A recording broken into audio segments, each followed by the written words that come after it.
Bom, nós abrimos o programa de hoje com uma homenagem a Cazuza, que foi mais uma vítima da AIDS. E hoje é 1º de dezembro, é Dia Internacional de Luta contra a Doença. E nós vamos esclarecer as suas dúvidas, porque afinal, estima-se que no Brasil ainda existam quase que 600 mil portadores do vírus da AIDS e 60% dos soropositivos que mantêm ainda relações estáveis e independentes da orientação sexual. E, para tanto, eu recebo este médico do Instituto de Infectologia de São Paulo, que é responsável pelo ambulatório de AIDS e mestre em doenças infecciosas, e o participante do Grupo pela Vida de São Paulo. Estou recebendo o Dr. Jean Gorenstein e o Murilo Bezerra Duarte. Muito obrigado aos dois por estarem conosco. Estão em casa. Fiquem à vontade. Obrigado. Tá bom, Murilo? Obrigado, querido, por ter vindo. A gente que agradece. Imagina. Acho que isso é uma coisa de dever. Nós temos um comprometimento, nós que trabalhamos com comunicação, temos um comprometimento com a cultura nacional e com o social. Essa é uma prestação de serviço que eu acho de grande importância. Sou amigo da família do Cazuza, o pai dele foi que me lançou, são amigos de família, da minha família, e eu acompanhei esse caso inteiro, o tempo todo. E talvez por isso, né, esse engajamento, tantos amigos que eu tive que foram embora dessa forma, né? Então eu queria falar contigo, Murilo, que você é coordenador do Grupo pela Vida, Vida com 2 Ds, está errado, não é 2 Ds mesmo, né? E como é que age esse grupo no que diz respeito à valorização do portador do vírus da AIDS? Então, quando você fala Vida com 2 Ds, valorização, integração, dignidade, dignificação do portador do vírus HIV. É uma sigla. E o nosso trabalho consiste em dar carinho, atenção, mas acima de tudo, informação. Trazer a informação correta para essas pessoas que já são com um diagnóstico antigo, né? E principalmente essas que estão chegando agora com um diagnóstico recente, que passa pela mesma coisa que eu passei há 27 anos atrás. Muito medo. 27 anos atrás? Oficialmente, 27 anos atrás. Então? Oficialmente, 27 anos de sorologia. Tá. Desde quando eu fiquei acometido e fui acamado e tudo mais. E naquela época sofreu preconceito, aquelas coisas que não? Não tive tempo para pensar nisso, porque não tinha nem como vivenciar. Eu fiquei em coma durante 20 dias com 4 oportunistas.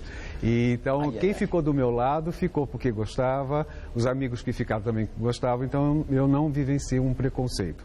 No decorrer desses 27 anos, sim, mas não uma coisa tão clara, tão direta, talvez pelo meu trabalho. Bom, doutor Jean, como é que a AIDS é vista hoje em dia? De uma forma muito mais minimizada, né? Pois é, eu acho que assim, a gente tem várias faces da AIDS. A face do preconceito, que infelizmente existe, é muito... ainda. É muito louvável ter caras, literalmente rostos, pessoas com coragem para se expor e dizer eu tenho, eu luto, eu ajudo. A maioria das vezes e a maioria das pessoas, elas se escondem. Por quê? Porque ainda é uma doença que está associada ou erroneamente associada com hábitos de promiscuidade, enfim, coisas que são negativas para aquele indivíduo. Então, dessa forma, as pessoas, obviamente, acabam se isentando de se apresentarem. Então, o preconceito é uma das grandes coisas. O outro aspecto é a banalização da própria AIDS. As pessoas falam assim, puxa vida, mas hoje tem tratamento. Na cabeça das pessoas, o tratamento e cura é a mesma coisa, ou seja, o indivíduo trataria 10 a 14 dias como se trataria uma pneumonia e acabou. E esse é um problema. E um terceiro problema que ainda é dramático é que as pessoas continuam associando a imagem com a doença. Ou seja, um indivíduo que pode ser um portador, um soro positivo que não tem a doença, ele obviamente não vai estar se exteriorizando, e com isso não vai ser identificado. Muitas vezes sequer ele é sabedor da sorologia. Então, com isso, as pessoas ficam muito mais à vontade, se relacionam com essas pessoas sem o preservativo e acabam, logicamente, se contaminando. Olha, essas campanhas se espalharam, né, e se espalham até hoje pelas redes sociais, e tem gente muito famosa que aderiu a ela, né? Vocês acham que os jovens estão mais conscientes em relação a isso, não? Eu acredito que não. Os jovens, eles não tiveram o mesmo envolvimento, os mesmos ídolos que foram perdidos, seja Cazuza, enfim, todos, Fred Mercury. Então, alguns ícones que eram exatamente pessoas de identificação de todos. Então as pessoas não sofreram isso, então elas não têm essa relação de perda. Então o uso do preservativo, que para nós era um impacto, uma questão relacionada a uma nova doença capaz sim na época de matar, uma vez que nem tratamento tinha, hoje para esses jovens eles têm uma relação de uma doença absolutamente comum a qualquer outra e curável. E esse é o grande problema, porque à medida que você banaliza riscos, sim, você não se previne, você não se protege e aí você está exposto a risco. Correto. Dá uma olhadinha nessas fotos aqui, eu acho que vale a pena. Aí, ó, bonitinho. Você é Adriane Galisteu. Ah, o Davi ali, ó. O Davi Uip. É meu velho amigo Davi Uip, secretário hoje, Davi, infectologista também com você, né? Essa campanha aconteceu no Emílio Ribas, foi uma idealização do Emílio Ribas, em que nós pudemos contar com a presença do Ari, da Fabiana Scaranzi, do MC Gui, do Cafu, do Ari Toledo, enfim, gente muito querida que participou da campanha de uma forma muito bacana, a Hortência. Por que nós queríamos que essas pessoas participassem de uma campanha dessa?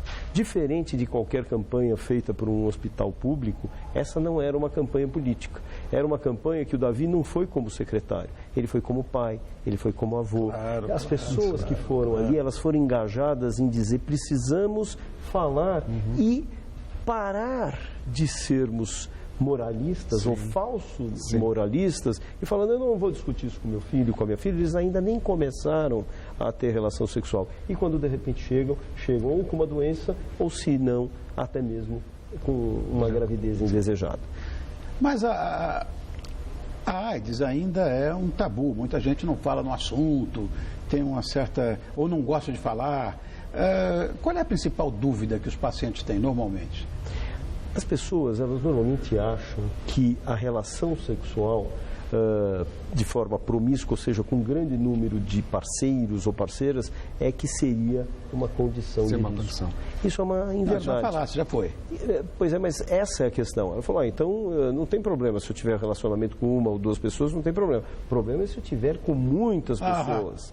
E esse é um grande problema. Basta uma vez. Quer dizer, basta uma vez com o indivíduo contaminado, que é o suficiente. Tá, e para aqueles que pretendem contar para os seus parceiros de vida, qual é a melhor forma de fazer isso? Você sabe? Não temos uma fórmula, não existe. Normalmente nos encontros do Pela Vida, toda quinta-feira, e em palestras e apresentações, a gente dá algumas dicas e trocas de experiências de como cada um resolveu essa situação, né? Mas a pessoa que vai ter que encontrar mesmo a maneira de contar, e para quem vai contar, e saber se aquela outra pessoa vai estar preparada para receber uma notícia dessa, porque acaba ficando em situação muito pior de quem está com a sorologia. Então, qual a mensagem que vocês dois deixariam os soropositivos que estão agora nos assistindo? Bom, eu como coordenador do Pela Vida, eu diria que não se isolem, né? Não deixem de procurar as organizações não governamentais, que tem várias por aí, para poder estar trocando experiência com outras pessoas, não só comigo, como normalmente a gente brinca, um H velho, né? E com pessoas que têm já uma experiência e toda uma gama de informação que a gente obteve obrigatoriamente, né? De saber exames, de como está negociando isso. Procure essas organizações, não contem logo a princípio também para todas as pessoas, né? Resolva primeiro, fortifique-se com as informações como pessoa, né? Para depois a gente parar para pensar para quem eu vou contar, né? E com muita calma. Essa é a sua visão também? Pois é, eu acho que o melhor remédio para o HIV/AIDS é a prevenção, é o uso do preservativo. Ele não tem contraindicação, ele não tem efeito colateral e, como diria Cazuza, para o dia nascer feliz, sim, use a camisinha sim. Aprendeu? Você aprendeu? É isso aí. Eu quero agradecer muito a presença do médico do Instituto de Infectologia de São Paulo, que é o Dr. Jean Gorenstein. Eu tenho amigos Gorenstein. E do participante do grupo Pela Vida, com 2 Ds, aqui de São Paulo, o Murilo Bezerra Duarte. Muito obrigado. Obrigado. Voltem sempre que quiserem. Essa porta aqui está aberta para esse tipo de prestação de serviço que eu acho fundamental. A gente agradece. Muito obrigado pelo Obrigado eu. E boas festas. Obrigado, querido.